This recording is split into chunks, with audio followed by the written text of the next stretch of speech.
Hello and welcome to day 8. Here we are in day 8 of my video series, a 31-day life as a professional musician video diary that I'm doing. I'm going to be honest with you guys. I've been going through the videos and I blew it. I didn't do a day 8. I don't know what happened, man.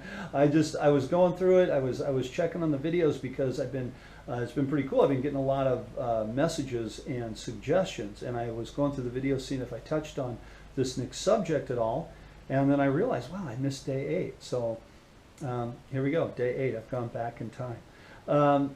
But before I even say anything about what the subject is today in this video, thank you to everybody that's watching and the messages that people have been sending in and for suggestions on videos and things that they would like to hear about. So anyhow, today's video, day 8, is on auditions.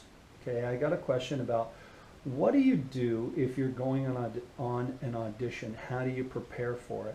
And then also, what do you do if you're the person that is holding the auditions? How do you prepare for that? So let's start from the perspective of you're the person that's going on the audition. Let's start with the reality check of it, first of all. In the music business and in the entertainment business, first of all, everybody auditions.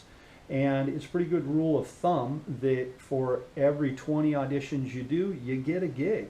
So you're going to audition a lot, and you may not get a gig. Don't bum out on that. Don't take it personal. It may have nothing to do with your playing or your ability or your talent at all. It might be because they're looking for somebody with blue hair that goes to the left. I mean, it's politics and a lot of weird stuff come into auditions. So just be prepared and be ready to audition, right? And if you get turned down, no big deal. But move on to the next one. When you do go on your auditions, make sure that you're prepared, okay? Don't come into an audition, even if you're thinking to yourself, okay, I'm going to go audition for this band. I'm not sure if I want the gig or not, so I'm going to check them out while they're checking me out. Well, that's what an audition is. It's kind of a two-way street, but do yourself the favor of learning the band's material or the artist's material that you're going to go audition for. Because if you don't, number one, you're wasting your time, you're wasting the artist or the band's time, and sometimes you're wasting money.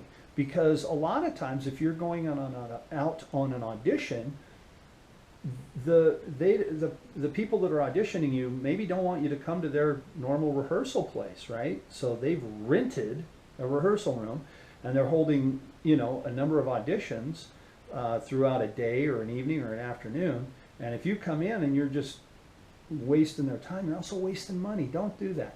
Do yourself a favor and learn the material. The other reason you want to learn the material, let's say that you come in, you don't get hired, but you played well and you're going to be the second call. They hire somebody, they do a couple of shows or a couple of rehearsals, they realize that person that they hired was not the right person, but you were second in line. Well, you'll get the call then, right? If you don't know the material and you didn't take the time to do your due diligence, do you think they're going to remember to call you? No. All the band or the artist that auditioned you is going to remember, well, I'm not going to call that person because they didn't even take the time to learn the material, right? You're not going to get a second chance. You never get a second chance to make a first impression. It's just that way in life, right? So make sure that you prepare. Now, if you're the person that is holding the audition, okay, first of all, I've found that being honest right up front with the people, the prospective musicians coming in, with what it is that you're doing and what it is that you're trying to achieve is a big help. You let them know, look, we rehearse twice a week on this day and this day, and from this month to this month we travel all the time, but we're slow during this part of the year, and we do a lot of fly dates. So, if you're flying to a gig, do you like flying? Because a lot of people don't like to fly, they're petrified of it. So just being honest up front. Then when it actually comes time to, give them the material, say, hey, look, these are the songs we want you to learn, and come in ready to play. You set up the time, you set up the location of the audition, and then you have them come in. When you have them come in, run them through the paces just like you would at a regular gig, at a regular rehearsal, so you can see if that person actually fills the void, okay? Because that's usually what you're trying to do. You're either trying to fill a void from somebody who left the band, or you're just trying to add somebody in.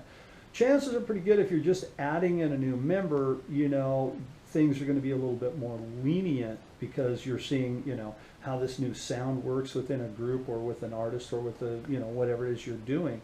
But, you know, again, just make sure you run them through the paces normally, just like you would.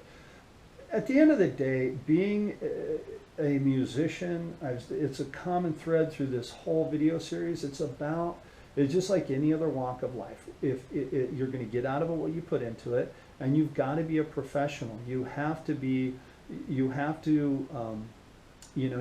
put your best foot forward in everything that you do, and you make sure that you're ready to play. That's the bottom line. So going into audition, make sure you're ready. Make sure you know what you're getting into.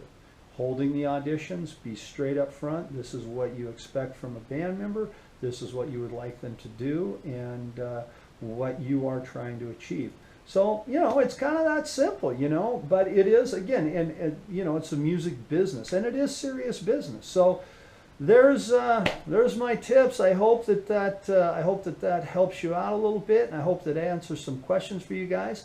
And it's a beautiful day outside. I'm going to go enjoy a little bit of the fresh air before I have some more students come over. So anyway, have a great day, and even though I had to go backwards in time, I hope you enjoyed day 8, and go watch day 9's video. It's already up. I'll see you later. Thanks a lot. Bye-bye.